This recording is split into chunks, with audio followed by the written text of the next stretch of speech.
परम पूज्य स्वामी जी महाराज, उपस्थित सभी सत्संगी प्रेमी भाई बहनों,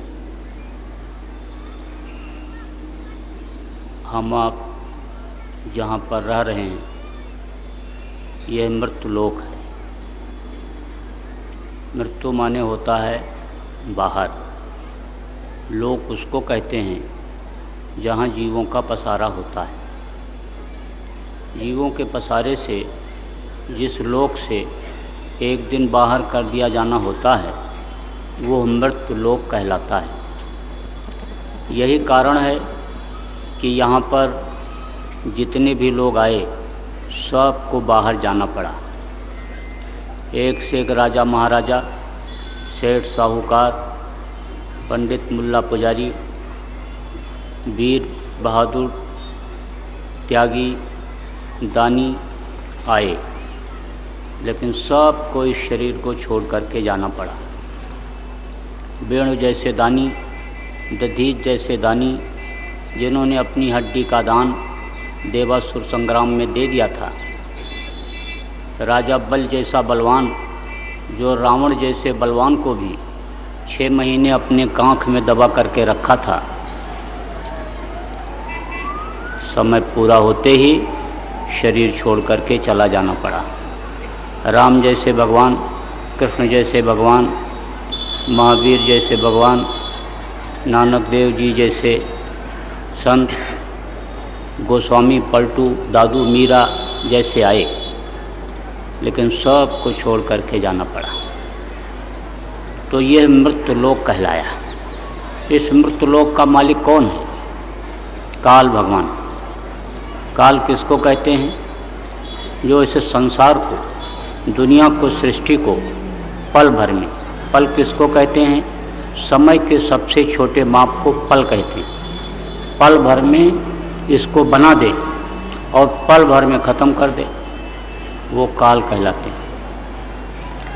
हैं तो अपने लोगों के भाई हैं, लेकिन वो पहले आए तो वो बड़े भाई हो गए और हम लोग छोटे भाई। लेकिन हम लोग उनके माताहत हो गए, उनके अधिकार में आ गए, तो वो कभी भी ये नहीं चाहते हैं कि ये जीव अपने घर जाने पाऊँ, क्योंकि उनकी सोच ये है कि ये जब सबके सब चले जाएंगे तो मैं हुकूमत किस पर करूँगा। और स्वाभाविक भी है, प्रजा अगर नहीं रहे तो राजा किस बात का रहेगा। इसलिए वो हमेशा फंसाने का इंतजाम किया है और जीव बहुत भटका है और भटकता ही रहा। कितने करोड़ वर्षों तक अपने लोग भी नरकों में रहे, 84 में चक्कर काटे, ना मालूम कितनी बार माँ के पेट में उल्टे लटकाए गए। मनुष्य शरीर भी मिला लेकिन सद्गुरु नहीं मिले, क्योंकि भटक भटक सब भटका खाया और सद्गुरु बिन कोई राह न पाया। पेड़ में, पौधे में, पत्थर में भगवान को खोजते रहे, गंगा यमुना में, काशी काबा में भगवान को खोजते रहे, रामायण गीता वेद पुराण कुरान को पढ़ते रहे। तो किताबों से तो ज्ञान होने को होता नहीं। काली कमली पर रंग ना चढ़े और कोयला ना होए सफ़ेद, और सद्गुरु बिन सूझे नहीं। कहाँ पढ़त है वेद? वेद पुराण पढ़ने से, कुरान पढ़ने से बाहरी जानकारी तो हो सकती है, लेकिन काम जले मन बश करें, गगन चढ़न मुश्किल। पढ़ना लिखना चातुरी, यह तो काम सहज, और काम जलन मन बश करन, गगन चढ़न मुश्किल। ये तो जब शब्द भेदी गुरु मिलते हैं, सदगुरु मिलते हैं, तब काम बनने को होता है। इसीलिए कहा गया जंत्र मंत्र सब झूठ है और मत भरमो जब कोय, और सार शब्द जाने बिना कागा हंस न होए। शब्द से ही यह सारा संसार बना। अन्न पिंड ब्रह्मांड देवी देवता सब शब्द से बने, और शब्द से ही ये जीवात्मा नीचे उतारी गई। शब्द की डोर को पकड़ करके ही ऊपर जा सकती है। इसीलिए सद्गुरु जो होते हैं वो शब्द शब्द सीढ़ी रच डाला और चढ़ चढ़ पहुँचो अगम ठिकान कहा गया। तो शब्द की डोर जब पकड़ाते हैं तब ये जीव अपने घर पहुँच पाती है।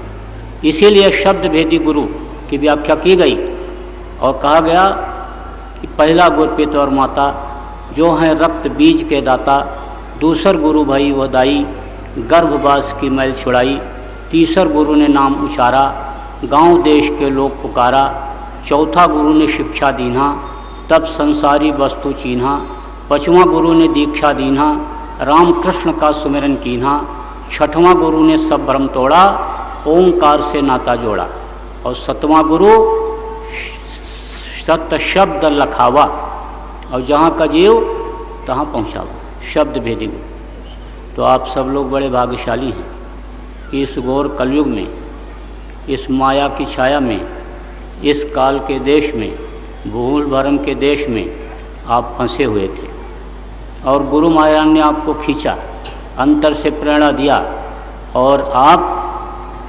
भक्त के त्यौहार, ये त्यौहार होली का किसका त्यौहार है? भक्त प्रहलाद, उनकी महिमा लोग गाते हैं और उनकी भक्ति की व्याख्या करते हैं, और उनके भक्ति की वजह से ही ये त्यौहार अब लोग मनाने लगे। लेकिन रूपरेखा बदल गई। संतों के आश्रमों पर जब लोग त्यौहार मनाते हैं तो त्यौहार का मतलब समझते हैं और त्यौहार का पूरा लाभ मिला करता है, क्योंकि ऋषि मुनियों के देश में, साधु महात्माओं के इस देश में ये जो तीज त्यौहार संतों के बनाए हुए उनके आश्रम पर लोग मनाने के लिए जाते थे, तो पूरा का पूरा लाभ उनको मिलता था। आप आए, गुरु महाराज ने खींचा तो सत्संग दिया, आपको सेवा का भी मौका मिला, आपको महापुरुष के दर्शन का लाभ मिला। गुरु का दर्शन बहुत जरूरी होता है, हो सके तो रोज़ करो, दूसरे दिन करो, तीसरे दिन करो, हफ्ते में एक बार करो, 15 दिन में करो, महीने में करो, 3 महीने में करो, 6 महीने में करो, साल में तो एक बार जरूरी है। बरस दिना में दरस न कीना और ताको लागे दोष, और कह कबीर वाको कभी न होवे मोक्ष। इसलिए दर्शन बहुत जरूरी। तो दर्शन आपको मिल गया और नए लोग जो आए उनको अनमोल चीज़ मिल गई, नामदान मिल गया।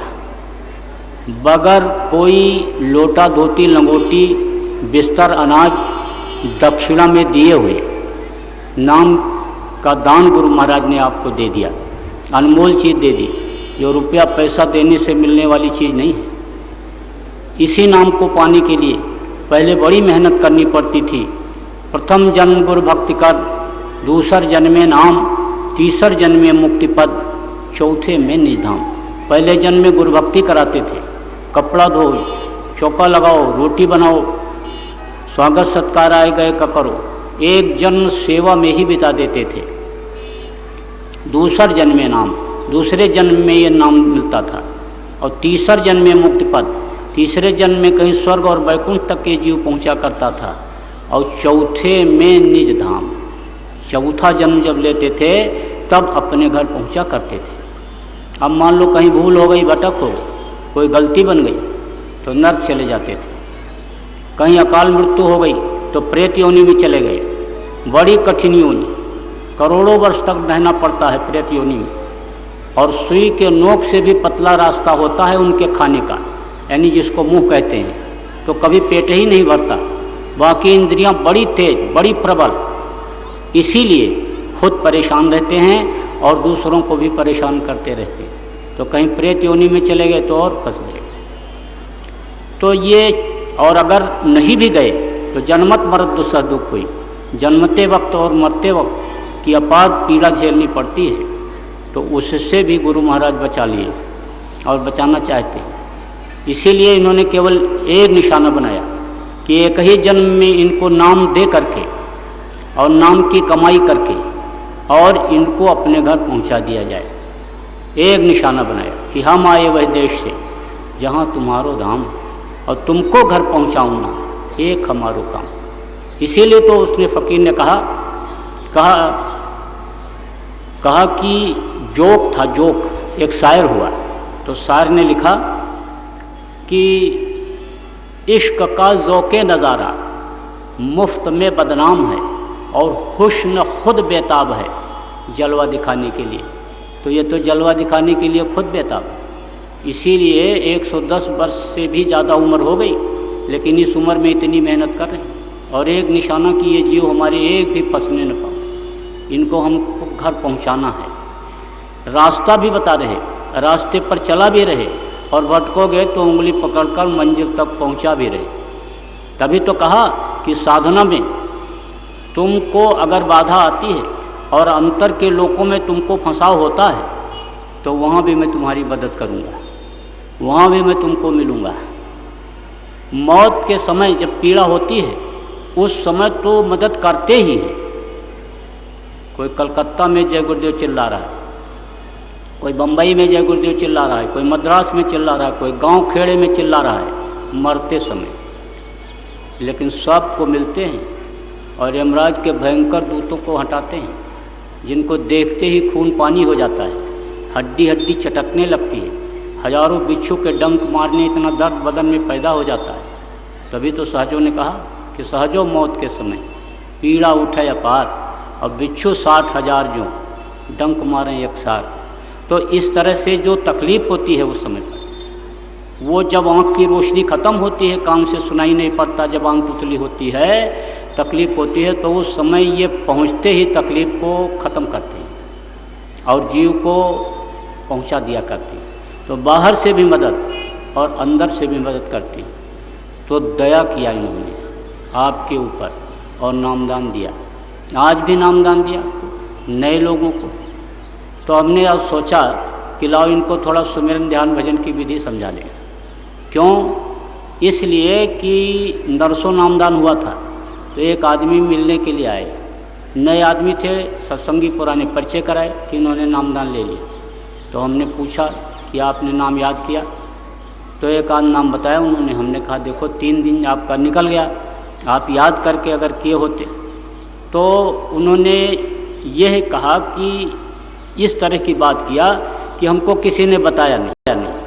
हालांकि उनको पूछना चाहिए था, क्योंकि कुआं प्यासे के पास नहीं जाता है, प्यासे को कुएं के पास जाना पड़ता है पानी पीने के लिए। लेकिन फिर यानी उनका 3 दिन का समय निकल गया।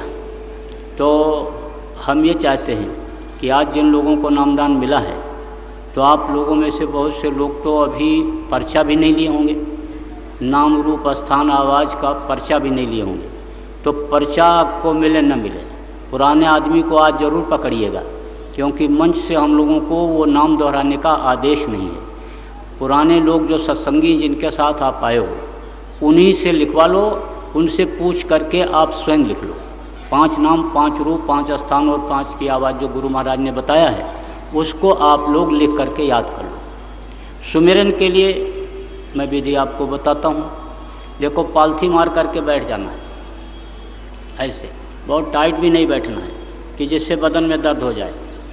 साधारण रूप में जैसे बैठते हो ऐसे आप बैठ जाओ, और ऊपर से कोई कपड़ा डाल लो, क्योंकि भोजन और भजन एकांत में होना चाहिए। भोजन, भजन और खजाना, इन तीनों का अलग ठिकाना।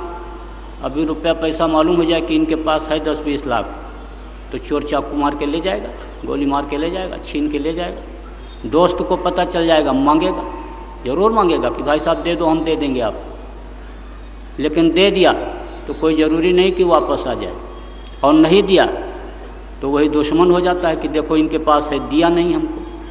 तो खजाने का भी छिपा करके खजाने को रखा जाता है, और भोजन भी एकांत में ग्रहण किया जाता है। और बहुत से लोग तो दिखा दिखा के खाते हैं कि लोग देखें तो कहें बड़ा आदमी है, 2 तरह की सब्जी खा रहा है, कढ़ी खा रहा है, खीर भी है, पापड़ भी रखे हुए हैं, चुपड़ी रोटी है। लेकिन दिखा के खाए और किसी की नज़र खराब है और पड़ गई खाने के ऊपर, तो जुलाब बन जाएगा। दिन भर में 8 बार टट्टी जाना पड़ेगा, हजम नहीं हो सकता। ऐसी ऐसी नज़र होती है किसी किसी की। इसलिए एकांत में खाना चाहिए। 4 आदमियों के बीच में कहीं खाना पड़े, थोड़ा थोड़ा सबको दे। खाने पीने वाली चीज़ को हमेशा ढक करके रखा जाता है। और खीर के ऊपर तो भूतों का बहुत हमला होता है। खीर जहाँ बनती है भूत मड़राते रहते हैं, और जैसे मौका मिलता है खा लेते हैं, और उसी को खाते हो तो नुकसान हो जाता है, नुकसान कर जाता है। तो खीर को तो बहुत छिपा के ढक करके बनाना चाहिए, ढक के परोसना चाहिए। और खिलाना भी चाहिए उसी समय, जैसे थाली में पहुँचे खा लेना चाहिए। खीर अगर खाओ तुरंत खाओ जैसे सामने पहुँचे। तो भोजन और भजन। अब आप बहुत से लोग शहर में रहते हो, एक ही कमरा है, तो वहाँ कहाँ एकांत मिलेगा? एकांत बना लिया जाता है, कोने में कहीं कमरे में बैठ जाओ और ऊपर से कपड़ा डालो। सुबह 4 बजे का समय बहुत बढ़िया रहता है, बच्चे भी सोते रहते हैं, सब लोग सोते रहते हैं। सुबह 4 बजे का समय बढ़िया रहता है। तो अब यह है कि जब रात को 1 बजे तक टीवी देखोगे तो सुबह 4 बजे नींद खुलेगी? बच्चे तो बर्बाद हो ही रहे हैं, नौजवान उनसे भी बर्बाद। अब बुढ़े 80 साल के टीवी में चिपके रहते हैं। टीवी ने तो टीवी की बीमारी पैदा कर दिया घर घर में। डॉक्टरों ने जब शोध किया तो बताया कि 80% बच्चों की आंख टीवी देखने से खराब हो रही। 100 में 80 बच्चों की आंख टीवी देखने से खराब हो रही। आंख ही नहीं खराब हो रही, उनका उठना बैठना तौर तरीका भी खराब हो गया। खड़े खड़े खाओ, खड़े खड़े टट्टी करो, खड़े खड़े पेशाब करो। यही बच्चे सुबह जब उठते थे तो श्लोक पढ़ते थे। प्रातःकाल का श्लोक हुआ करता था, यम ब्रह्मा वरुणेन्द्र रुद्रमरुतः स्तवन्ति दैव्ये स्तवे या शांगवेद पदक्रमोपनिषद गायन्ति यं सामगा ध्यानावस्थित तद्गतेन मनसा पश्यन्ति यस्य हि योगिनो यस्यन्तं न विदुः सुरासुरगणाय देवाय तस्मै नमः। ये पढ़ते थे। वंशी विभूषित करानी नव नीरदाभात पीताम्बराद बिंब फलोधरुष्ठात्। ये क्या था? ये अब भी है, प्रातः का स्मरणीय श्लोक। अब तो फिल्मी गाना गाते हुए उठते, गाली बकते हुए उठते, तौर तरीका सब बदल गया। तो टीवी देखो, समाचार देख लो, 10 बजे सो जाओ और सुबह 4 बजे उठ जाओ, हाथ मुँह धो लो, सुमिरन के लिए बैठ जाओ। तो ऊपर से कपड़ा डाला और आंख बंद कर लिया, बस एकांत हो गया। तो 8 माला का सुमिरन जो गुरु महाराज ने बताया, उसके लिए 108 दाने का माला होना चाहिए। और इसमें एक ये फूल बना रहता है, यहाँ से पकड़ना चाहिए। कोई ज़रूरी नहीं है कि आप ये उंगली अलग रखो, ये उंगली अलग रखो, कोई ज़रूरी नहीं। 5 उंगली से कर लो, 3 उंगली से कर लो, 2 उंगली से कर लो, संत मत में कोई ज़रूरी नहीं। और संत मत में माला को वापस होना भी ज़रूरी नहीं, यानी फेरते हैं जैसे यहाँ तक करते चले गए, अब यहाँ आए तो फेर दिया इसे, यह भी कोई ज़रूरी नहीं है। तो सबसे पहले जो गुरु महाराज ने बताया, गुरु महाराज का नाम, गुरु का नाम, एक माला वो यानी जप लिया। एक एक दाने को, एक एक दाने पर यानी नाम को, यानी जब नाम लो तो उनके रूप को याद करो, हर दाने पर रूप याद होना चाहिए। अब यह है कि जब मन भगेगा और ध्यान उधर नहीं रहेगा तो उसी तरह की आदत बनी हुई है कि राम राम राम राम, राधे राधे राधे राधे, हरे कृष्णा जपते जा रहे हैं और बात भी करते जा रहे हैं, ज़रूरत की बातें भी कर ले रहे हैं, आँख खोले देख भी रहे हैं। तो ये नहीं होना चाहिए, वहीं पर ध्यान होना चाहिए।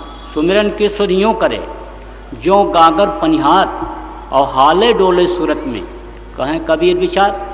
सुमिरन की सुध इस तरह से करनी चाहिए कि जैसे गांव की औरत पानी भरने के लिए कुएं पर जाती है तो पानी को भर करके जब सिर पर रखती है तो उसका ध्यान घड़े पर ही रहता है कि हमारा घड़ा कहीं गिर न जाए। इस तरह का ध्यान होना चाहिए। सुमिरन की सुध यूँ करे जैसे दाम कंगाल और कहीं कबीर बिसरे नहीं, पल पल ले संभाल। जैसे किसी के पास रुपया पैसा नहीं है, कंगाल है, और उसको आपने 100-200 रुपया भी दे दिया तो उसको बहुत संभाल करके रखता है, देखता रहता है, परखता रहता है कि हमारा ये कहीं चला न जाए। ऐसे ध्यान होना चाहिए। तो ध्यान उस पर होना चाहिए। तो पहला नाम ले लिया, गुरु नाम का माला जपे, और उसके बाद में जो दूसरा माला जब जपें तो 5 नामों को एक साथ ले करके एक दाना खिसकाने का, फिर 5 नामों को लिया, फिर एक दाना खिसकाया, फिर 5 नामों को लिया, एक दाना खिसकाया। इसमें भी गुरु का ध्यान, और गुरु नाम में भी गुरु का ध्यान। और तीसरा माला जो हो वो पहले नाम का, तो पहला नाम जपते गए, एक एक दाना खिसकाते गए। उनके रूप पर ध्यान टिकाए रहे। फिर दूसरे नाम का माला इसी तरह से, फिर तीसरे नाम का माला इसी तरह से, तीसरे रूप का ध्यान किया, फिर चौथे नाम को जपे, उनके रूप को याद किया, फिर पांचवें नाम को जपे, उनके रूप को याद किया, और फिर उसके बाद में आखिर में फिर जय गुरुदेव जय गुरुदेव। तो शुरू में जय गुरुदेव और आखिर में जय गुरुदेव गुरु का नाम, और पांचों नामों का एक माला ये हो गया, और पांचों नामों का जो यानी खिचड़ी माला कह लो आप, वो एक माला हो गया, और अलग अलग एक एक नाम का 5 माला वो हो गया। तो 8 माला का सुमिरन कर लिया, 8 माला का सुमिरन किया। आंख बंद होना चाहिए, खुले आंख में नहीं। सुमिरन सुरत लगाए कर और मुख से कछु न बोल, सुमिरन सुरत लगाए कर मुख से कछु न बोल, और बाहर का पट बंद कर अंदर का पट खोल। तो ये बाहर के पट बंद होने चाहिए। बाहर अगर कान बाहर से नहीं बंद करोगे तो बाहर की भी आवाज़ जाएगी, तो अंदर की आवाज़ पकड़ में नहीं आएगी। अब बहुत से लोग ये सोचते हैं कि बुढ़ापे में भजन कर लेंगे, जवानी तो खाने पीने मौज मस्ती की उम्र है, बुढ़ापे में कर लेंगे, लेकिन बुढ़ापे में कुछ नहीं हो पाता है। बुढ़ापा तो भार हो जाता है, बोझा। हाथ पैर आँख कान सारी इंद्रियां शिथिल यानी ढीले पड़ जाते हैं। मन जरूर जवान होता है, मन तो अच्छा खाना मांगता है, अच्छा कपड़ा मांगता है, मन तो कहता है कि पूरे बिरादरी का मुखिया मैं ही बन जाऊं। जिसके पास लाख है कहता करोड़ हो जाए, करोड़ वाला कहता अरब खरब हो जाए, अरब खरब वाला कहता कुबेर भगवान का खजाना हम ही को मिल जाए। तो मन तो जरूर जवान हो जाता है, लेकिन बाकी हाथ पैर इंद्रियां ये सब शिथिल हो जाती हैं। तो बुढ़ापे में तो थोड़ी देर के लिए ऐसे कान में उंगली लगाओ, बस ये निकल जाता है। एक छोटा सा बच्चा है तो उसके शरीर में रक्त का संचार, रक्त बहुत तेज चलता है। छोटे बच्चे से कह दो बैठ यहीं, बोलना मत, तो बोलेगा तो नहीं, लेकिन कहीं ऐसे कंधा हिलाएगा तो कहीं सिर हिलाएगा तो ज़मीन खोदेगा, तो कहीं दांत से ऐसे उंगली नोचेगा। रक्त तेज चलता है। और एक बुढ़े को कहो काका हाथ हिलाते रहो ऐसे ऐसे ऐसे, तो ऐसे ऐसे ऐसे हिलाते ऐसे रख देंगे। कहो पैर हिलाते रहो, व्यायाम करते रहो, तो हिलाते हिलाते ऐसे रख दो, तो उंगली तो निकल जाएगी। तो तरीका उसके लिए एक यह है कि भाई रुई होता ना, कपास जिसको कहते हो, कॉटन, उसको खाने या लगाने वाले तेल में भिगो लो, और भिगोने के बाद कान में ऐसे डाल दो, दबा दो, तो बाहर की आवाज़ नहीं जाएगी। तो बाहर की आवाज़ नहीं जाएगी तो आप लेटे लेटे भी कर सकते हो, कहीं तकिया लगा भी कर सकते हो, कैसे भी कर सकते हो। कुर्सी पर बैठ जाओ, चारपाई पर बैठ जाओ, जहाँ सुविधा हो वहाँ। और जब बाहर की आवाज़ सुननी हो तो उसी को ऐसे थोड़ा खींच दो, तो बाहर की आवाज़ सुनाई पड़ने लगेगी। तो बाहर का बंद होना चाहिए, आँख कान मुंह बंद कर नाम निरंजन ले, और अंतर का पट तब खुले जब बाहर का पट दे। बाहर का जब बंद करोगे तब अंदर के खुलने के चांस बनेंगे। एक बार तो मेहनत करनी पड़ती है, जब एक बार मेहनत कर लोगे आँख और कान खुल जाएगा, तब फिर कोई ज़रूरत नहीं है उंगली लगाने की, आँख बंद करने की। जब चाहो यहाँ का देखो, जब चाहो वहाँ का देखो। आँख न मूंदो, कान न मूंदो, आँसियाँ कंठ निहारो, प्रसन्नचित होकर के देखो, दर्शन करो, आवाज़ सुनो, जो हमेशा 24 घंटे इसी मनुष्य मंदिर में हो रही है। बाजत अनहद बांसुरी, त्रिवेणी के तीर, राग क्षति सो होए रहे, गरजत गगन गंभीर, हमेशा बाजा मस्ताना बजता रहता है, बिना बजाए निष्दिन बाजे, घंटा शंख नगारी रे, और बहिरा सुन सुन मस्त होत है, तन की सुध विसारी रे। जब साधक बैठ जाता है साधना करने के लिए, 1 किलो मांस काट लो शरीर से, वो बोलने वाला नहीं, निकल गई जीवात्मा ऊपरी लोकों में आनंद ले रही। यहाँ जब आता है मालूम पड़ता है दम घुटने लग गया, ये दुनिया की चीज़ें सब बदबू जैसी मालूम पड़ने लग गई, बेकार लगने लग गई। कि जैसे कोई स्वप्न देखता है और उसमें कहीं अच्छी जगह पहुंच जाता है, और उसके बाद जब देखता है आँख खुलती है तो हम अपनी झोपड़ी में पड़े हुए हैं और वही नापदान की बदबू आ रही है नाक में, उस तरह से। तो एक बार तो थोड़ी सी मेहनत आपको करनी पड़ेगी। अब मन क्यों भगता है? मन के भगने का भी कारण है। गुरु महाराज नामदान देने से पहले और गुरु महाराज के भक्त जो लोगों को समझाते बताते हैं कि भाई शाकाहारी रहना, जानवरों का मांस मत खाना, बुद्धि खराब हो जाती है। मांस मनुष्य का भोजन नहीं है। किसी जीव को मत सताओ, मारो काटो मत, नहीं तो वो मालिक सुनेगा तो तकलीफ देगा तुमको। मत सता गरीब को, वो रो देगा, और जब सुनेगा उसका मालिक जड़ से खो देगा। इसलिए तुम मत सताओ जीव को, दया करो। दया धर्म तन बसे शरीरा, ताकर रक्षा करें रघुवीरा। बिस्मिल्लाहिर्रहमानिर्रहीम उस मालिक को कहा गया। मलूक सोई पीर है जो जाने पर पीर, और जो पर पीर न जानिया सो काफिर बेपीर। जो दूसरे के दर्द को नहीं जानता है वो काफिर है, वो पीर नहीं है, वो बेपीर है। दया धर्म तन बस, दया धर्म जिसके अंदर है, दया रखो। मारने वाले को भी उतना पाप, लाने वाले को भी उतना पाप, काटने वाले को भी उतना पाप, बनाने वाले को भी उतना पाप, और मांस खाने वाले को भी उतना ही पाप लगता है। तो जो बताया कि भाई मांस मत खाओ, अंडा बहुत गंदी चीज़, माताएं मासिक धर्म होती हैं तो खराब खून इकट्ठा हो जाता है तो उससे बच्चा बन जाता है। मुर्गी गंदी चीज़ों को खाती है और उसका खराब खून बना और उसका अंडा बन गया, तो उसको जब खाएंगे तो बुद्धि खराब हो जाएगी, बुद्धि खराब हो जाती है। तिल भर मच्छी खाए कह, कोट गऊ करो दान, और काशी करवट लय मरो, तब वो नरक निदान। तब भी नरक से नहीं बच सकते। तो जब प्रचार किया गया, और गुरु महाराज भी कहते हैं ऐसे नशे का सेवन मत करो कि जिससे बुद्धि खराब हो जाए। 1000 बुराई शराब में बताया। इसीलिए मुसलमान की किताब में लिखा कि एक कतरा भी शराब का अगर जिस्म पर पड़ जाए तो उसको काट करके फेंक देना चाहिए। हिंदुओं के यहाँ लिखा है कि खूब पियो, लिखा है कि गंगा जल कृत बारुण जाना, और तदपने संत करें ते पाना। गंगा जल जैसे जल में चाहे शराब बनाया गया हो, लेकिन नहीं पीना चाहिए। तो इन सब बातों को बताया लोग, याद भी दिलाया, इतिहास को वो याद दिलाया होगा आपको कि रावण उत्तम कुल पुलस्त कर नाती, और शो बिरंच पूजो बो भांति। उत्तम कुल पुलस्त ऋषि का नाती था, सोने की लंका थी, 4 वेद 6 शास्त्र 18 पुराण का जानकार था। लेकिन एक आदमी कोई खानदान में बचा, एक नहीं बचा। 1 लाख पूत 1.25 लाख नाती, और ता रावण घर दिया न बाती। उसको राक्षस कहा गया। क्यों? क्योंकि मांस खाता था, शराब पीता था, और दूसरे की माँ बहन बहू को गलन नज़र देखता था। भूल गया वो कि जननी समझान ही पर नारी, और धन पराए विष ते विष भारी। दूसरे का धन जहर से भी जहर होता है, और दूसरे की माँ बहन अपनी माँ और बहन की तरह से हुआ करती। तो क्या हुआ? उसका सर्वनाश हो गया। तो मांस न खाने का, शराब न पीने का, और अंडा न खाने का, नशीली चीज़ों के सेवन न करने का, यह संकल्प तो आपने बना लिया। और नामदान आपने लिया, और नामदान लेने के बाद भी आपने छोड़ दिया। नामदान तक नहीं संकल्प लिया था तो बाद में छोड़ दिया, कहा अच्छी चीज़ नहीं है, नहीं खाना चाहिए।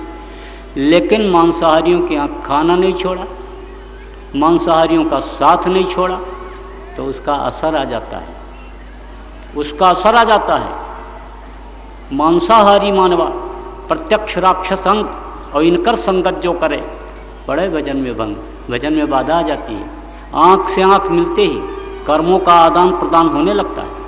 अगर सदगुरु से आँख मिल जाए और दया की दृष्टि वो डाल दे तो सन्मुख हुआ जो मुझ जब वहीं, और जन्म कोटि अंगना से तमही, जन्म जन्मांतर के पाप नष्ट हो जाते हैं। अगर सदगुरु से, गुरु महाराज से आँख अगर मिल जाए और ये दया कर दें तो चतुसंतःकरण में जितने भी अच्छे और बुरे कर्म हैं वो सब नष्ट हो जाते हैं। अच्छे और बुरे दोनों का नष्ट करना जरूरी है, क्योंकि एक लोहे की हथकड़ी है और दूसरी सोने की हथकड़ी है। पाप पुण्य जब दोनों नाश है और तब पावे मम पुरवास है। पुण्य करोगे कहाँ जाओगे? स्वर्ग और वैकुंठ में जाओगे, लेकिन उसके ऊपर ब्रह्म पारब्रह्म काल महाकाल लोक में नहीं जा सकते। पुण्य छीड़े मृत्युलोके, मृत्युलोक में ढकेल दिए जाते हैं। जन्म कहाँ लेते हैं? राजा महाराजा के यहाँ। लेकिन राजा महाराजा की कहीं मुक्ति मोक्ष होती? कबीर गुर की भगत बिन राजा गधा होए और माटी ला दे कुम्हार का, घास न डारे कोई। कबीर गुर की भगत बिन नार कुकुरी होए और गली गली भूकत तिरे, टूक न डारे कोई। तो दोनों का नाश होना जरूरी होता है। तो सदगुरु से अगर आँख मिल जाए तो कर्म नष्ट होते हैं, लेकिन पापी कुकर्मी से अगर मिली आँख तो उसके अक्स आ जाते हैं, उसके कर्म आ जाते हैं। इसलिए हमेशा बचना चाहिए, बुरे के साथ से बचना चाहिए, बुरे अन्न से बचना चाहिए। वैश्या, धीमर और शिकारी, नृप, विषयी और मांसाहारी, इन घर भोजन करे जो संता, तो साधन भजन का हो जाए अंत। 1 महीना तो रगड़ मारे, और एक दिन गए पुलाव खाया है बढ़िया पराठा, देसी घी की खुशबू आई जब नाक में, तो बस सब चला गया, खत्म हो गया। अब ये तो देखा नहीं कि कहाँ से कैसा लाया अन्न, मार करके लाया, काट करके लाया, कि दिल दुखा के लाया, कत्ल करके लाया, कैसे लाया, ये तो देखा नहीं। बस जवान के स्वाद, जवान को चिकना बना लिया, जवान को चटपटा बना लिया, खट्टा मीठा चटपटा, खट्टा मीठा चटपटा, जिभ्या सब रस ले, और चोर और कुतिया मिल गए तो पहरा किसका हो? तो मन तो चोर है ही, ये तो भजन में बैठने नहीं देता, ये तो चोरी कराता, ये तो सुबह का कहता है शाम को कर लेंगे, और शाम को संकल्प तो सुबह बनाया कि शाम को करेंगे, जब आएंगे काम से शाम को जरूर करेंगे। अब भूखे आए तो रसोई घर से आवाज़ आ गई, अजय सुनते हो गरम गरम रोटी तैयार है, खा लो नहीं ठंडी हो जाएगी। बस बैठ गए, हाथ पैर भी ठीक से नहीं धोया। आयुर्वेद शास्त्र में लिखा है कि आर्द्र पद भोजन करने से पचाव तेज होता है, लेकिन कुछ नहीं, बस बैठ गए खाने के लिए। खाने के लिए नहीं बैठे, रोटी पेट में तह करने लग गए। 8-10 रोटी की खबर ले लिया, और ऊपर से जब पिया पानी, तो ये जो मध्य प्रदेश है ना, ये बीच वाला हिस्सा, ये फूल के यहाँ पहुँच गया। तो अब कहते हैं अब नहीं बैठ मिलेगा, गुरु महाराज आज रोज़ माफ़ कर दो, अब नहीं बैठ पाऊँगा, तबीयत खराब हो रही। कहते हैं लेकिन गुरु के आज्ञा का पालन तो करना पड़ेगा, गुरु के आदेश का पालन ही गुरु भक्ति है। गुरु के आदेश से ही बंधन करते हैं, और नहीं तो काल ने तो पैदा होते ही यानी बंधन में बांध दिया, देवताओं को बैठा दिया, इंद्रिय द्वार झरोखा नाना, तांता सुर बैठे कर थाना, आवत देखें विषय बयारी, तुरत ही दिए कपाट उघारी, ये लग गए। और बाहर से भी उसने जकड़ा, पहला बंधन पड़ा देह का, दूसर तिरिया जान, तीसर बंधन पुत्र विचारो, चौथा नाती मान, और नाती के कहूँ नाती हो गए, वाको कौन ठिकान, धन संपत्ति और हाट हवेली, यह बंधन क्या करूं बखान, चौलड़ पचलड़ सतड़ रसरी, बांध दिया तो ही बहुविध तान, हम मरे बिना तो छूटो नहीं, जीते जी धर सुनो न का, जीते जी सुनते नहीं, तो बंधन में बंध गए। और जीवात्मा 4 शरीर में बंद, ये स्थूल शरीर 5 तत्वों का, ये जल पृथ्वी अग्नि वायु आकाश, फिर लिंग शरीर, फिर जो है वो लिंग शरीर, फिर सूक्ष्म शरीर, और फिर कारण शरीर, तो ये 4 शरीर में बंद हो गई। अब ये जो 4 शरीर में जीवात्मा बंद है, ये कैसे कटेगी, और ये जो बाहर के बंधन है ये कैसे कटेंगे? उसके लिए कहा गया मोटे बंधन जगत के गुरु भक्ति से काट, और झीने बंधन चित्त के कटे नाम प्रताप। और मोटे जब लग जाए नहीं, झीने कैसे जाएं, याते सबको चाहिए नित गुरु भक्ति कमाएं। गुरु भक्ति बहुत मुख्य चीज़ होती है, मेन चीज़ है गुरु भक्ति। गुरु भक्ति अगर भक्त कर ले गया, गुरु के आदेश का पालन ही गुरु भक्ति है, और वो अगर कर ले गया आदमी, तो उसको फिर कहीं भी कोई दिक्कत नहीं, किसी भी लोक में कोई दिक्कत नहीं, आने जाने में, पार होने में कहीं कोई दिक्कत नहीं। लोहा काई न लगे, सोना काई न लगे, लोहा घुन नहीं खाए, और भला बुरा जो गुरु भगत कबहू नर्क न जाए, कभी नर्क नहीं जा सकता है अगर गुरु के आदेश के पालन में लगा रहा, रास्ते पर चलता रहा, भजन करता रहा, सेवा करता रहा, भाव भक्ति बनाए रखा, आता जाता रहा, तो नर्क नहीं जा सकता है। तो कहे भाई देखो गुरु का आदेश तो जरूर है, क्योंकि गुरु महाराज ने कहा रोज करना, नागा मत करना। तो अब जब गुरु महाराज ने इतनी छूट दे दिया हम पामर जीवों पर कि भाई चलो ठीक है, कलयुग के जीव हैं, इन पर दया कर दो, तो जब कह दिया कि चलो लेटे लेटे कर लेना, अगर तकलीफ़ हो जाती है, बीमार हो जाते हो, तो बीमारी तो अब आ गई, जब पेट फूल गया तो बीमार हो गए, तो अब तो लेटे लेटे करेंगे।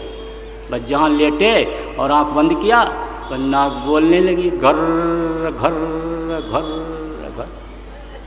तो मन ने आलस्य कराया और मन ने करने नहीं दिया। अब मन ये क्यों चंचल हुआ? इसी वजह से कि संगत ही गुण होत है, और संगत ही गुड़ जाए और बांस फांस और मिश्री एक ही भाव बिकाए। रस्सी पड़ी रहती है मिश्री के अंदर, बांस के टुकड़े पड़े रहते हैं और वो भी मिश्री के भाव बिक जाते हैं। 800 रुपया किलो मिठाई खरीदो तो जिस कागज़ के डिब्बे में मिठाई रख करके हलवाई देता है उसको भी 800 रुपये भाव तोल देता है। तो साथ का ये असर होता है, साथ का बहुत असर होता है।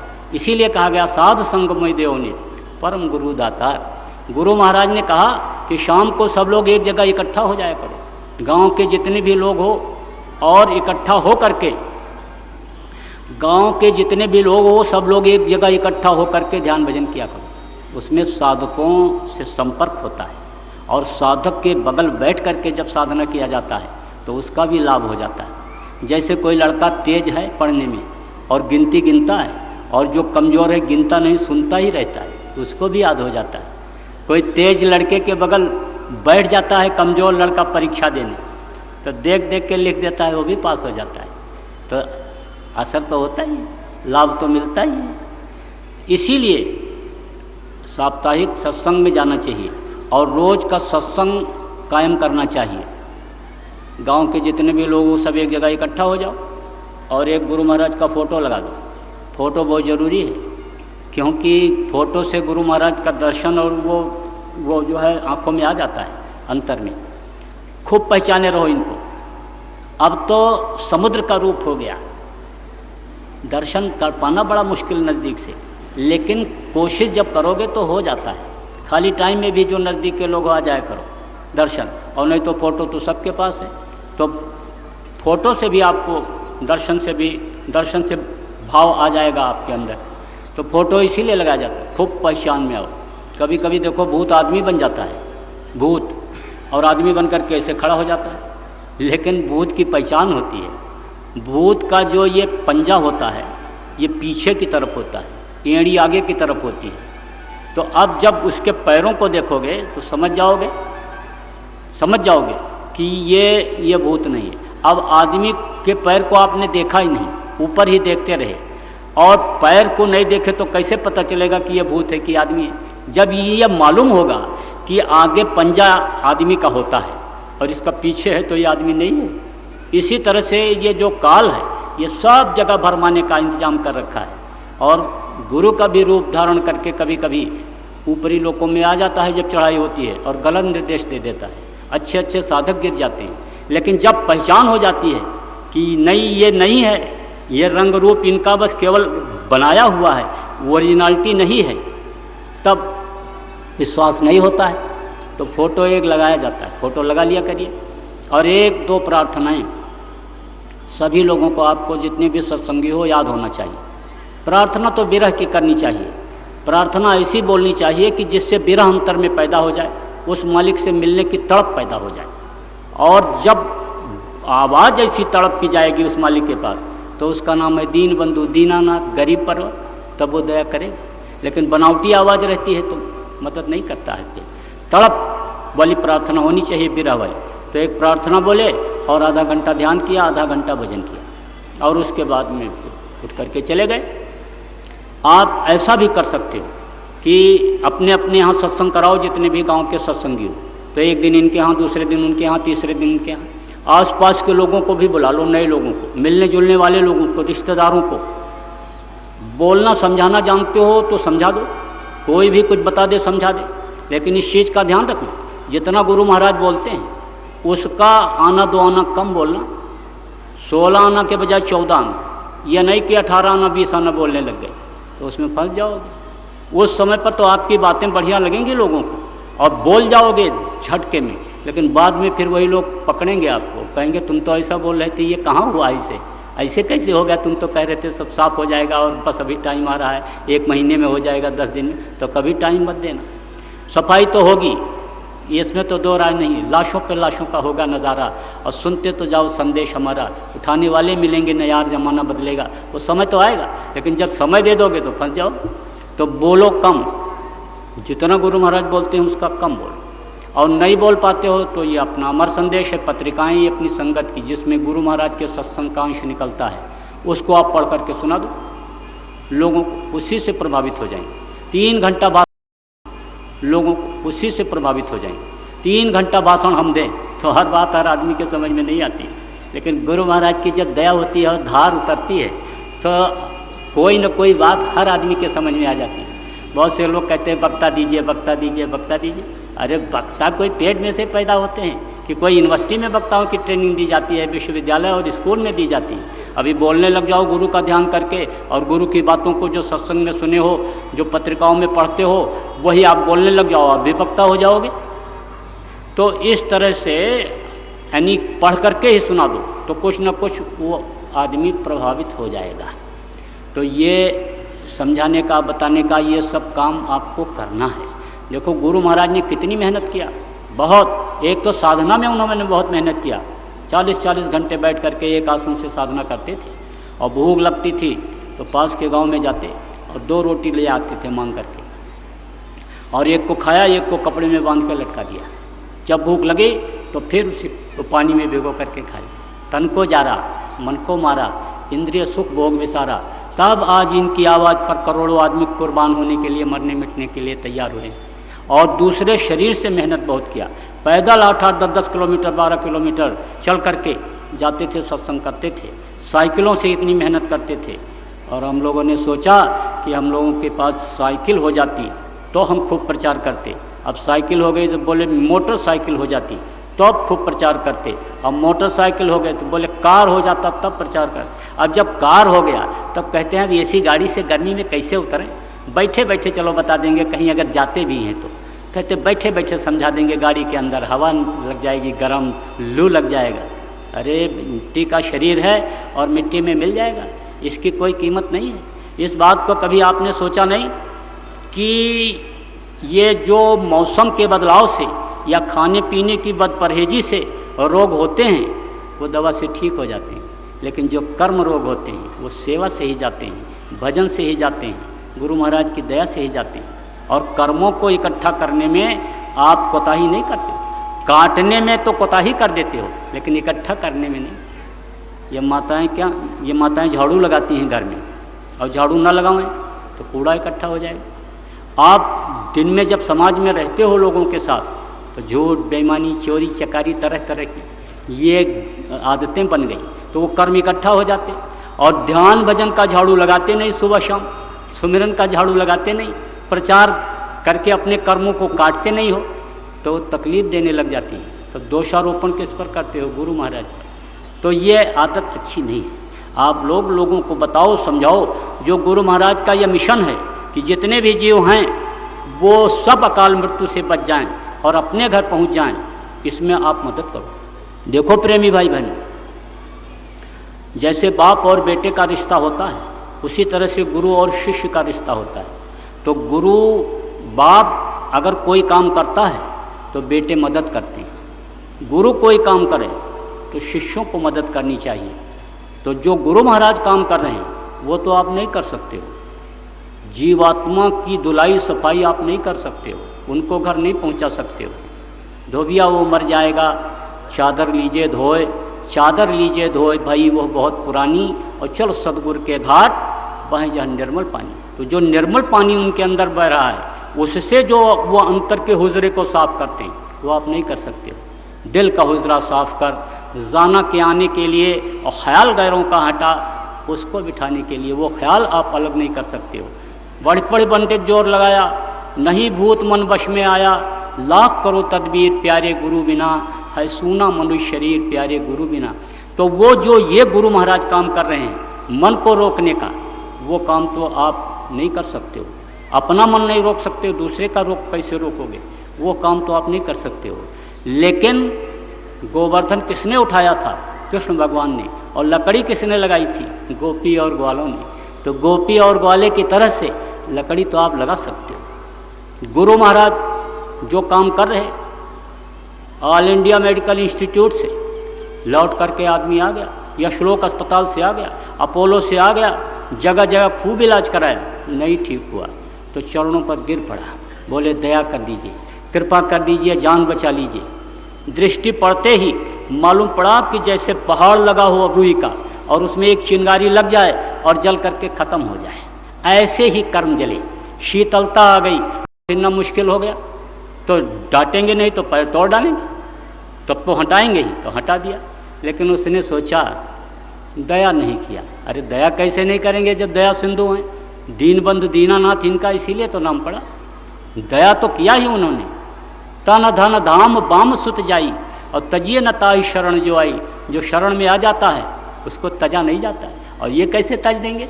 ये तो परमार्थ के कारण। संतन धरा शरीर वृक्ष कबो नहीं फल बके और नदी न संचय नीत। तो ये तो दूसरों के लिए ही आए, दया कर दिया। उनके लिए क्या है? अरे समुद्र है, उसमें से गड़ा पानी निकाल लो तो क्या है, किसी को दे दो।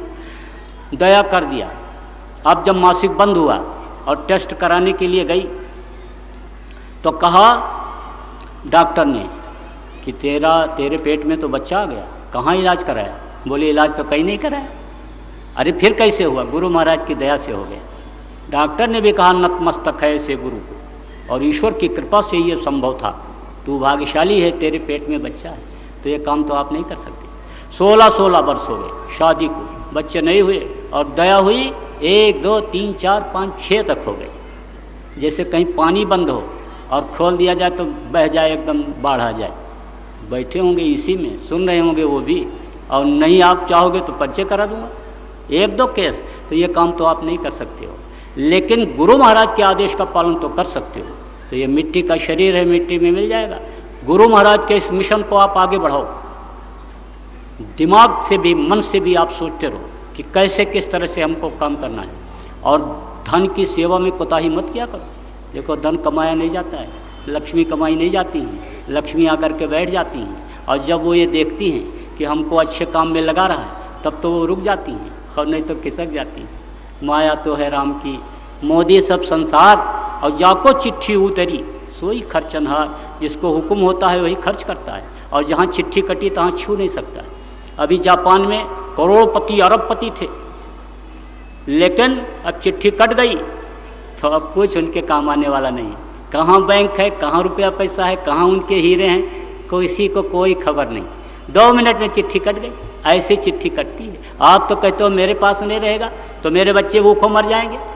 अरे बच्चे भूखों कैसे मर जाएंगे? जो पैदा होने के पहले माँ के स्तन में दूध भर देता है, परवरिश तो वो करता है, देता तो वो है, खिलाता तो वो है, और आप कहते हो मैं खिलाऊंगा।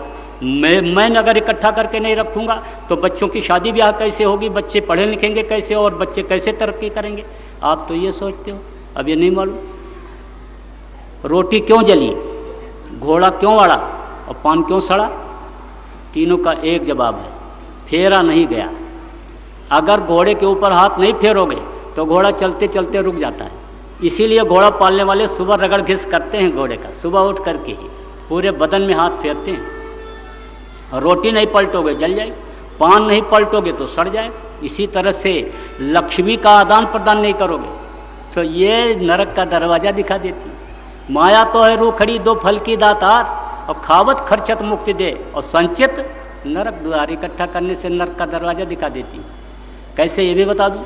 आप जा रहे हो और आपकी जेब में पैसा नहीं है और किसी ने गाली दे दिया तो कहोगे दिन दशा खराब है। बोलो नहीं, दिन दशा खराब है, निकल चलो चुपचाप, गाली कहीं लगी नहीं रहेगी।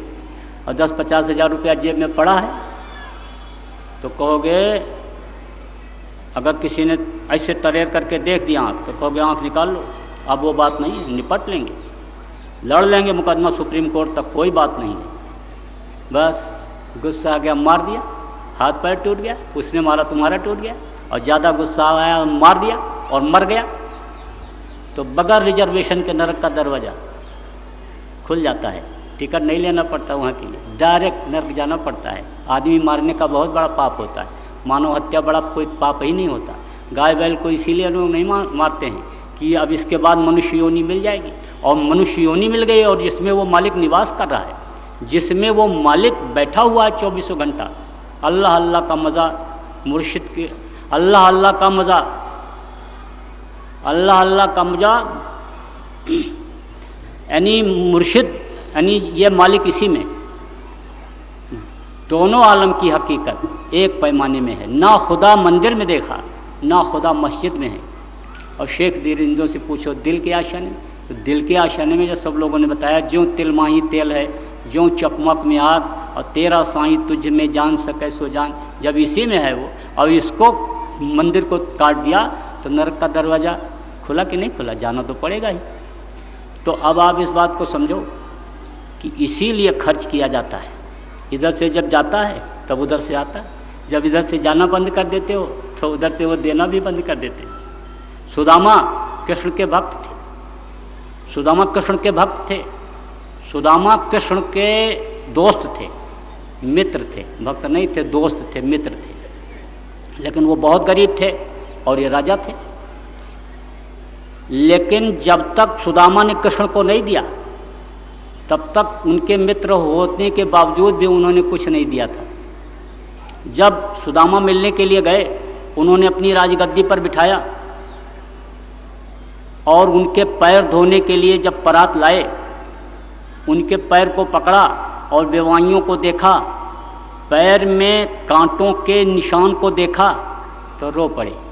ऐसे बेहाल बेवाइन सो पग कंटक जाल लगे पुनि जोए, हाय महादुख पायो सखा तुम आय इते न किते दिन खोए। देख सुदामा की दीन दशा करुणा निधि कर करुणा निधि रोए। पानी परात को हाथ छुयो नहीं, नैनन के जल से पग धोए। पानी का परात छुए ही नहीं और नैनों के जल से ही पैर धो दिया, धुल गया। लेकिन जब उन्होंने चावल दिया तब वो सुदामापुरी कृष्णपुरी की तरह से बसाए थे, द्वारिकापुरी की तरह से बसाए थे, इससे पहले नहीं दिए थे। अब आप ये सोच रहे हो कि बगैर हमको कुछ किए ही और गुरु महाराज हमको माला माल कर दें, राजा बना दें, गुरु महाराज मुक्ति मोक्ष दे दें, तो ऐसे नहीं। अब बहुत से स्रोत हैं आपको देने के। देखो दशमांश जब गुरु का लोग निकालते थे तो 90% जो बचता था, जहाँ लगता था वहीं सफ़ेदी रहती थी। मकान पर लग गया तो मकान बढ़िया चमचमाता रहता है। बच्चों की शादी पर लगा, ऐसी शादी हुई कि जो इलाके में शहर में किसी की नहीं हुई थी। देखने वालों ने कहा कितना पैसा खर्चा किया होगा और कितना बढ़िया सुंदर अच्छा दृश्य लग रहा था जब शादी हो रही थी। जहाँ लगता मकान पर लग जाता, मकान पर। फिर इस तरह से 2-2, 4-4 लाख रुपया लेकर के डॉक्टर पेट नहीं फाड़ता था, सीना नहीं फाड़ता था, बड़े प्रेम से कहता ऑपरेशन होगा, कहता हार्ट का ऑपरेशन बड़ा इजी हो गया। अंग्रेजी में बोलता है, हिंदी में नहीं। और अगर ये कह दे तुम्हारा सीना फाड़ के 2 लाख रुपया लेंगे तो कोई देगा? बढ़िया प्रेम से। तब ऐसा नहीं होता था। आप इस बात को समझो। तो निकालते रहना चाहिए, नियम बनाना चाहिए। दशवांश निकाल दो, नौकरी में तनख्वाह मिले निकाल दो, व्यापार में शाम को हिसाब बनाओ दशवांश निकाल दो, खेती में खलिहान में अनाज आवे दशवांश निकाल दो। आसान तरीका और बता दूं आप, 10 बीघा ज़मीन आपके पास है और 10 बीघा ज़मीन आप बोते हो गेहूँ, 1 बीघा उसमें से गुरु महाराज के नाम पर बो दो। उसका जो गल्ला हो गुरु महाराज को दे दो। अब यह है कि गांव के जितने भी सत्संगी हो, इस तरह का अगर नियम बना लो कि भाई 1-1 बीघा ज़मीन दशवांश जो हमारे हिस्से में पड़ता है वो गुरु महाराज के लिए हम बोएंगे, तो सब मिलकर के एक ही दिन में काट देंगे, एक ही दिन में मड़ाई कर देंगे, एक ही दिन में सिंचाई कर देंगे। जितने सत्संगी हो तो एक आदमी को अलग कुछ करना भी नहीं पड़ेगा कि गुरु महाराज का अलग कहाँ से हम मड़ाई कर लेंगे। एक ही खलिहान बना लो गुरु महाराज का और उसमें ला करके और मड़ाई करके और फिर गुरु महाराज के पास पहुँचा दो। कितना आसान तरीका है। ऐसे ऐसे लोग हुए कि जो जुमे के दिन दाढ़ी बनाते थे जब, तो जुमे के दिन जो कुछ भी मिलता था उनको खैरात कर देते थे। एक दिन का ऐसा ही नियम बना लो कि दुकान जिस दिन बंद रहती है, मंगलवार को, गुरुवार को, रविवार को, जिस दिन दुकान बंद रहती है, बहुत से लोग दुकान खोल देते हैं। आप उस दिन की आमदनी गुरु महाराज के लिए निकाल दो। आपके घर में ऐसा नियम बना दो कि चलो 10 रुपया रोज निकालेंगे, 100 रुपया रोज जिसकी जैसी आमदनी है, रोज गुरु महाराज के डिब्बे में, गुरु महाराज के बॉक्स में डालेंगे, तो भी आपके पास एक मोटी रकम हो जाएगी और गुरु महाराज के इस मिशन में वो मददगार हो जाएगा। गुरु महाराज ने कहा मेरे अपना कोई बच्चा नहीं है, लेकिन आध्यात्मिक दृष्टिकोण से मैं तुम सब लोगों को अपना बच्चा मानता हूँ और तुम्हारे लिए ही इतनी मेहनत कर रहा हूँ।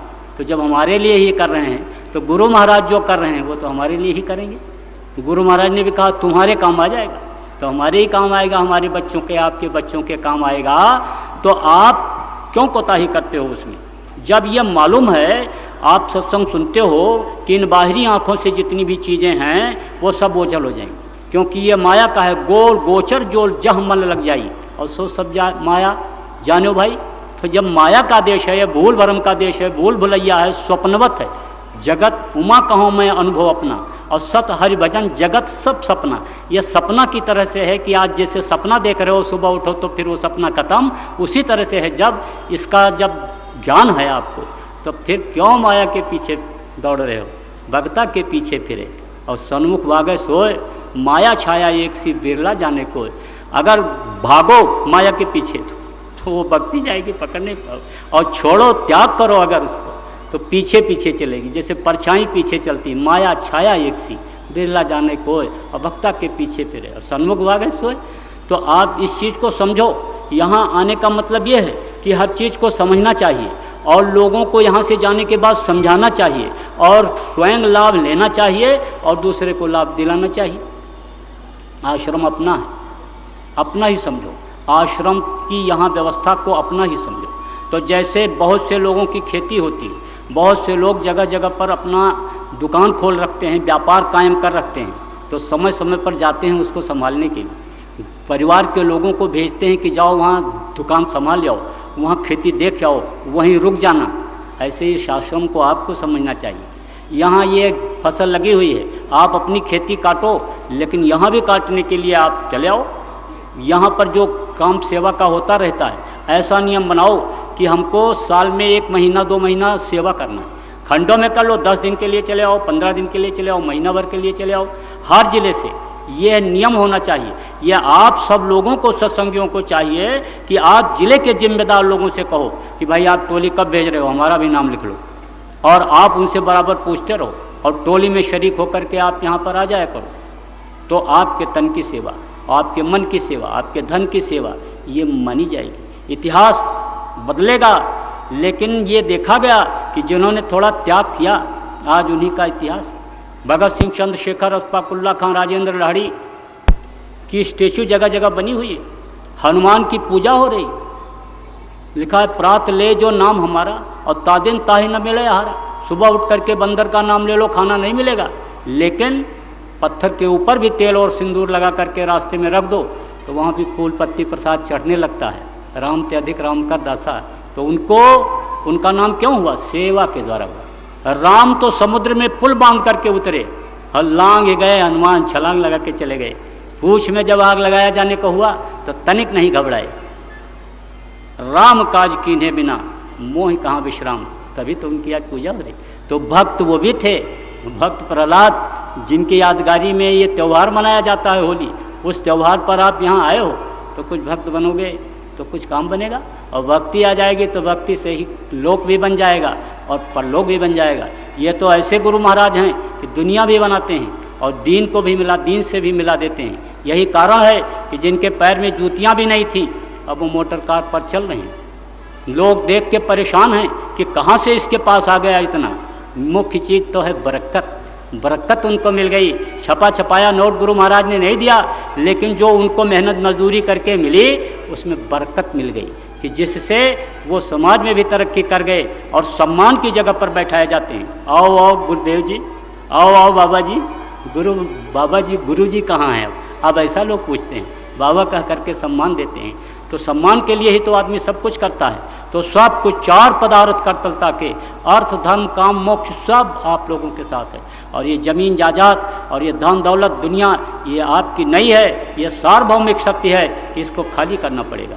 अब जिन्होंने कुछ काम कर दिया, आज उन्हीं का नाम है। जो धर्मशाला बनवाए, 2 पुस्त पहले चले गए, 100 साल हो गया, लेकिन धर्मशाला के ऊपर उन्हीं का नाम लिखा हुआ है। बावली खुदवाया, कुआं खुदवाया, लोग उन्हीं का कहते हैं। बगीचा लगवाया, मर गए, 2 पुस्त पीछे चले गए, लेकिन नाम उन्हीं का है। जब ये मालूम है कि इस दुनिया के मालिक आप नहीं हो, ज़मीन के मालिक नहीं हो, और सत्य तो यह है कि यह भारतवर्ष की जितनी भी भूमि है ये सब भारत सरकार की है। आपको तो कागज़ में उसने दे रखा है, लेकिन जिस दिन चाहे 1 लाइन का कानून बना करके सारी ज़मीन आपकी ले ले। अब आप आश्रम बनाने के लिए अगर किसी से कहा जाए कि भाई सड़क के किनारे आपकी ज़मीन है, दे दो, इसमें से बीघा 2 बीघा 2 एकड़ 3 एकड़ दे दो, तो संकोच करने लगते हो। ज़मीन पड़ी है, जोत बो नहीं पा रहे हो, और कह दिया जाए कि दे दो आश्रम के लिए, लिख दो संस्था के नाम से, तो संकोच करते हो। कोई संकोच नहीं करना चाहिए।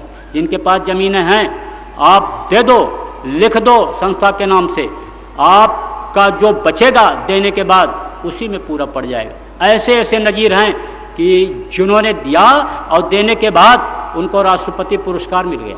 समय नहीं है, नहीं तो मैं आपको बहुत डिटेल में बताता। मैं सतीश भाई का समय ले लिया बीच में। मैं हालांकि मुझे बोलने के लिए मना नहीं है गुरु महाराज की तरफ से, लेकिन सतीश जी जो अपने बढ़िया समझाते हैं, इनको पसंद भी है लोगों का, और लोग आप लोग प्रेम से सुनते हो, अमल भी करते हो, तो इनसे जो है बोलवाया जाता है। मना नहीं है, हम लोगों को भी बोलेंगे। तो मैंने तो इनका समय लिया। अब इनसे भी आपको थोड़ा सा सुन लीजिए, लेकिन यह है कि इन बातों को अमल करें और सोचें, विचार करें, और भजन का एक निशाना बनाएं।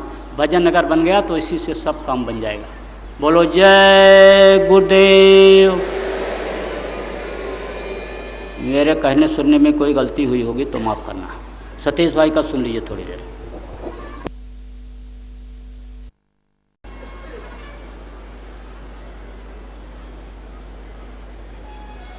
आप सभी लोग प्रेम से मालिक के पावन नाम को याद करें।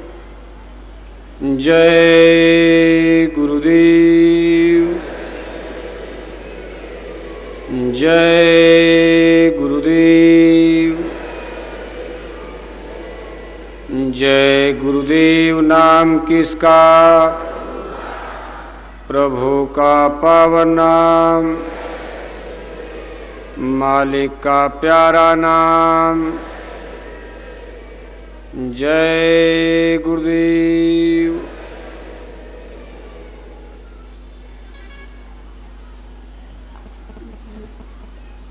परम पूज्य स्वामी जी महाराज, सभी सम्मानित सत्संग धर्म प्रेमी भाई बहनों, अब आप धीरे धीरे अपने अपने घरों के चलने की तैयारी में लगे हैं। यह एक आध्यात्मिक पाठशाला है।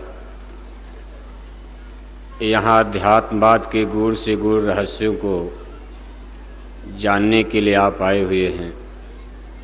इस स्कूल में विद्यार्थी अगर सही तरीके से मास्टर की बात को सुनता है, अनुशासन का पालन करता है, तभी उसके हाथ कुछ लग जाता। अभी हमारे माननीय तिवारी जी ने आपको अपनी लौकिक दिनचर्या में अपनी आध्यात्मिक उन्नत करने के लिए, अपनी जीवात्मा के कल्याण के लिए, जन्म मरण के बंधनों से मुक्त होने के लिए जो संतों का षोडश शब्द योग, नाम योग साधना का रास्ता है, जिसमें सुमरन ध्यान भजन जिसकी क्रियाओं को डिस्ट्रीब्यूट किया है, ये कैसे कैसे आपको करना है, इस चीज़ को उन्होंने आपको समझाया। और आज बड़े सौभाग्य से आपको परम पूज्य स्वामी जी महाराज ने नए लोगों को ये अमोलक दौलत दिया।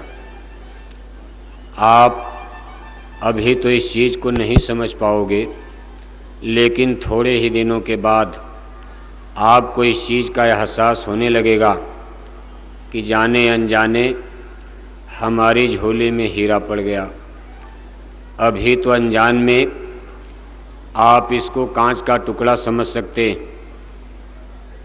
जैसे और गुरु दीक्षा गुरु मंत्र होते हैं, जिसमें भूल भरम में हम लोग फंसे थे, उसी तरह की एक गुरु दीक्षा गुरु मंत्र आप ये मान करके अगर चलोगे, लेकिन इसकी जब आप कमाई करोगे, जैसे जैसे इसकी विधि विधा आपको समझाई बताई जा रही है, तो निश्चय ही ये घट का कपाट खुलेगा।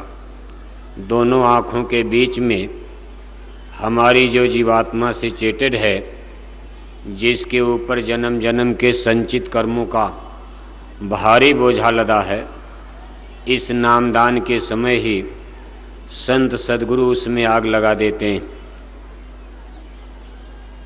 हम आप कितने जन्म मरण के झूले में झूले हैं, और हर जन्म में हमसे पुण्य कम पाप ज़्यादा हुआ, मौत आ गई, कर्मों का भुगतान नहीं हुआ।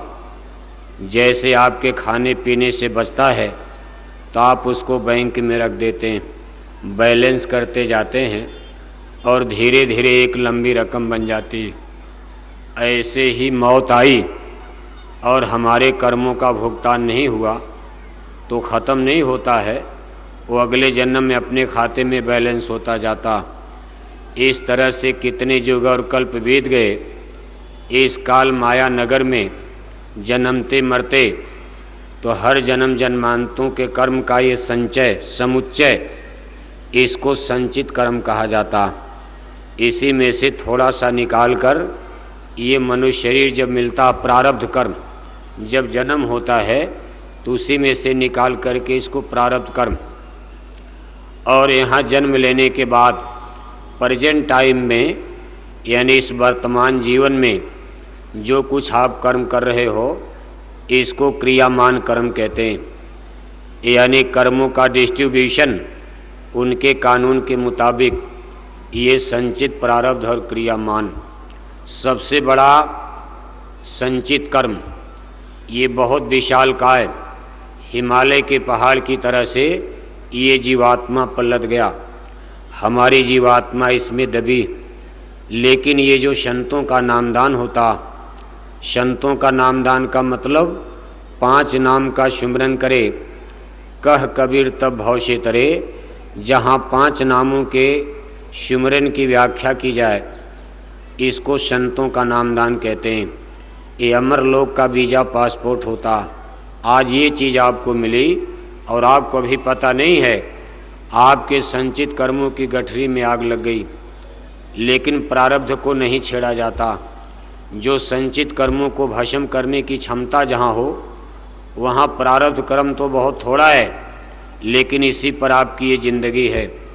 अगर ये प्रारब्ध कर्म खत्म हो जाएंगे तो आज ही आपकी मौत हो जाएगी। न आपको कुछ लेना होगा न देना होगा, न कहीं खाना होगा न कहीं खिलाना होगा, इसलिए शरीर जिंदा नहीं रह सकता। इसलिए इस प्रारब्ध कर्मों को रोका जाता है। लेकिन इसमें भी महापुरुष सूली का कांटा बना देते हैं। अगर आपकी जन्म कुंडली में बहुत बड़ा दंड भोग है तो अपनी दया कृपा से तन और धन की सेवा करा करके ये साधन भजन सुमरन और सत्संग के द्वारा महापुरुष इसको सूली का कांटा कर देते हैं। इसलिए प्रेमी भाई बहनों, इस चीज़ का आभास तो हमको आपको होता, लेकिन यकीन विश्वास थोड़ा देर में जमता। इतने पशु पक्षी हिंसा हत्या के बाद हमने आपने गुरु महाराज की शरण लिया है और उसका नेचुरली कॉन्स्टिट्यूशन है कि अगर मछली का एक टुकड़ा, किसी पशु पक्षी के मांस का एक टुकड़ा इस मानव मंदिर में डाल दिया तो ये जीवात्मा सीधे नरक जाती। लेकिन गुरु महाराज ने नामदान दिया। नामदान के बाद नरकों की कष्ट को, उस पीड़ा को ख़त्म कर दिया। अब कोई भी नामदानी नरक नहीं जा सकता। संतों का कोई जीव जिसको ये 5 नाम का नामदान मिला, ये बिल्कुल पक्का ये गारंटी है कि न तो उसको नरक जाना है, न गाय बैल कुत्ता बिल्ली में जन्मना भरना। अब ये बात अलग है कि यहाँ थोड़ा बहुत उसका भुगतान तो होगा, और ये भुगतान इसलिए होता है कि ये मन की गढ़त होती। ये मन हमारा बड़ा टेढ़ी चाल चलता, इसलिए रोग दोग बला बीमारी इसके लिए चाबुक का काम करता। जैसे एक पहलवान चाबुक लेकर के जब हाथी पर बैठता तो हाथी सीधी राह चलता, नहीं तो मतवाला हाथी कितने लोगों की जान को ले सकता। बड़ा बैरी ये मन घट में, इसी को जीतना कठिना। जिस दिन ये मन आपका सीधा हो जाएगा ये सब कष्ट क्लेश आपके खत्म कर दिए जाएंगे। लेकिन अभी मन बड़ा चांडाल है। कहा कभी बैरी बन धमकावे, कभी मित्र होई भरमावे। मित्र न जानो बैरी पूरा, गुरु भक्ति से राखे दूरा। इस मन के फेर में बड़े बड़े ऋषि मुनि महर्षि धोखा खा गए। इसलिए संतों ने आगाह किया, सदगुरु कहे करो तुम सोई, मन के कहे करो मत कोई। लेकिन नामदान लेने के बाद भी हम लोग मन की टेढ़ी चाल ही चल रहे। तभी लिए तो सत्संग में आने के बाद भी झगड़ा होता। सत्संग में आने के बाद भी ये झगड़े क्यों हैं? इसलिए झगड़ा है कि हमको गुरु वचन भूल जाता। हम अपने मन के कहे में, अपने मन की महत्वाकांक्षा में अपने मन के रगड़े झगड़े में भटक जाते हैं। इसलिए प्रेमी भाई बहनों, थोड़ा सावधानी के साथ गुरु वचन को याद करते हुए उसका पालन करने का। ये बात सही है कि हम लोग बड़े कमज़ोर हैं और गुरु के वचन का पालन करने के लिए बहुत सख्त संकल्प की आवश्यकता होती। इतना बड़ा पुरुषार्थ, इतना बड़ा पौरुष और बल, इतनी बड़ी संकल्प शक्ति इस कलयुग में हमारे आपके पास नहीं। इसलिए हम लोग गुरु वचन में लड़खड़ा जाते हैं। लेकिन संबल सहारा मिलता रहेगा तो एक दिन हमारी आपकी नैया पार हो जाएगी। तो गुरु महाराज अब नामदान देने के बाद देखो अब हर समय आपके साथ रहेंगी। ये जय गुरुदेव नाम कहीं जंगल पहाड़ में याद करना, सबको पहले याद कर लेना। जब कोई मदद को तैयार न हो, किसी दुख तकलीफ मुसीबत में ये जय गुरुदेव नाम आप पुकारना, वहाँ कोई मदद करने वाला आपके मिल जाए किसी भी रूप में, तब मान लेना कि गुरु हर समय हमारे अंग साथ हो गए। जिसको नाम दे दिया उसके अंग संग लग जाते हैं और पल पल रक्षा करते हैं। अब अपने विश्वास और भरोसे की बात होती। एक दृष्टांत आता है गुरु अर्जुन देव जी महाराज के युग में। ये सिख गुरु साहिबानों की पातशाही गुरु घराने में ये नवम गुरु हुए हैं, ये पंचम गुरु हुए हैं गुरु अर्जुन देव जी महाराज। गुरु अर्जुन देव जी महाराज के ज़माने में पंजाब में एक सेठ जी थे मक्खन शाह। ये फारस, जिसको ईरान कहा जाता था उस युग में, ईरान और इराक से इनका बगदाद से व्यापार होता था। ये गए विदेश और वहाँ जहाज़ पर माल लादा और जब फारस की खाड़ी में जहाज़ इनका उतरा तो भारी समुद्री तूफान आ गया। जब तूफान आया तो नाव उनकी डूबने लगी, काफ़ी नाव जो है पानी में डूब गई। तो मक्खन शाह जो थे वो नाव के छत पर चढ़ गए, यानी जहाज़ के छत पर चढ़ करके, और उन्होंने गुरु महाराज को याद किया कि वाह मेरे गुरु, आज अगर मेरी इस डूबती नाव को कोई उम्मीद तो अब नहीं है, आधी नाव जहाज़ डूब गई तो समुद्री तूफान तेज होता जा रहा है, तो वहाँ कोई बचने का तो समय था नहीं, क्योंकि उस समय ये जहाज़ मशीनों वाली नहीं थी।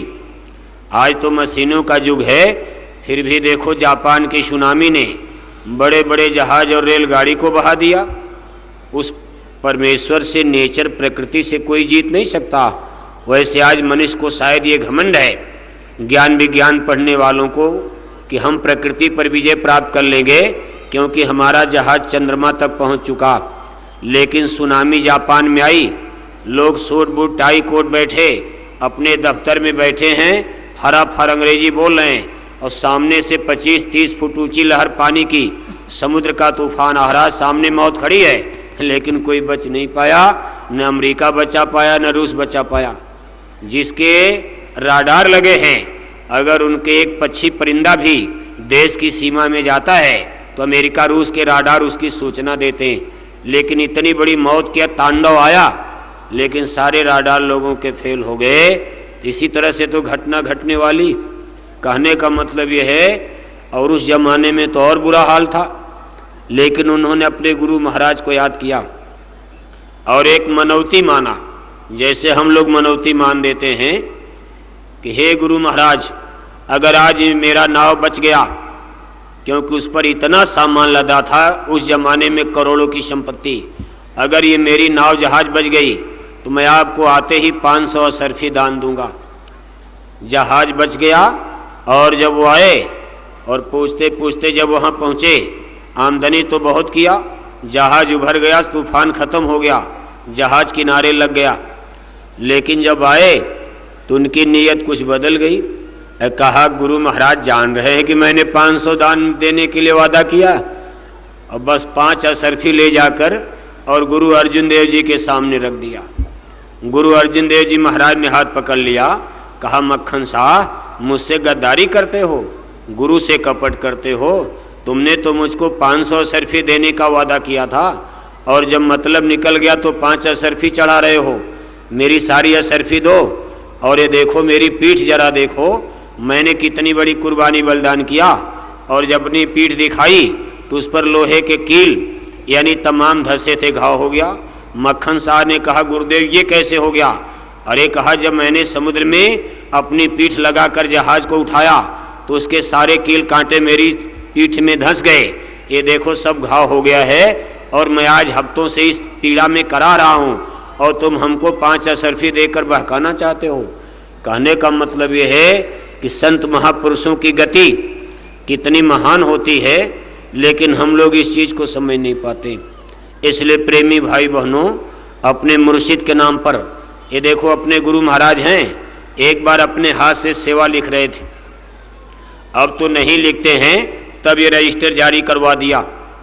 अब तो देखो गाड़ी में बैठे रहते भीड़ बहुत हो जाती, इसलिए रजिस्टर ये समझो गुरु महाराज ही, कभी ये भरम मत करना कि नहीं अब नहीं देना। ये दया दुआ की झोली जैसे भी बांट दे उस दया को लेना चाहिए। गुरु महाराज एक बार अपने हाथ से सेवा लिख रहे थे तो गुरु महाराज ने एक बहन से कहा कि तुम्हारा 1000 रुपये। अरे उसने कहा गुरु महाराज केवल 500। फिर गुरु महाराज ने कहा अरे बच्ची तुम मेरे लिए 1000 नहीं देते 1000? कहा नहीं गुरु महाराज केवल 500। तब गुरु महाराज ने रजिस्टर और कॉपी रख दिया और ऐसे हाथ किया। अरे कहा बच्ची तुमको मालूम है जब तुम मृत्युलोक छोड़कर उधर ऊपर चलोगी तो वहाँ मैं ही मिलूँगा, ये संसार कोई मदद नहीं करेगा, वहाँ तो मैं मिलूँगा और मैं तुमको नरकों से बचाऊँगा, जन्म मरण से, और हर समय तुम्हारी मदद मैं ऊपर करूँगा और तुम मेरे लिए 1000 रुपया नहीं दे सकते हो। तब उन्होंने कहा गुरु महाराज जो चाहिए लिख दीजिए। कहने का मतलब ये है कि ये विश्वास की बात है। अब यह है कि जब आप देखने लगोगे तब तो विश्वास हो जाएगा, जब दिव्य दृष्टि खुलती है तब तो गुरु का स्वरूप, जब देवी देवता महाकाल और ब्रह्म शब्द पार ब्रह्म ही और काल सभी नवामय शीश, तो जब बड़े बड़े ब्रह्मांडों में और बड़े बड़े काल महाकाल इनके चरणों में शीश झुकाते हैं तब इनकी हैसियत का पता चलता है। लेकिन अभी तो आपको विश्वास करना पड़ेगा, इसी विश्वास पर आपकी ये भजन भक्ति टिकी हुई है। भरोसा नहीं करोगे, विश्वास नहीं करोगे और ये हुक्म का पालन नहीं तो फिर भजन कैसे बनेगा? गंदे बर्तन में दूध नहीं टिकता, गंदे बर्तन में दूध को रखो फट जाएगा, इसलिए उसको मांझ पोंछ कर रखो तब फटता नहीं। अभी तो हमारे अंदर कूड़ा कचड़ा वासनाएं, दृढ़ विश्वास प्रतीत की कमी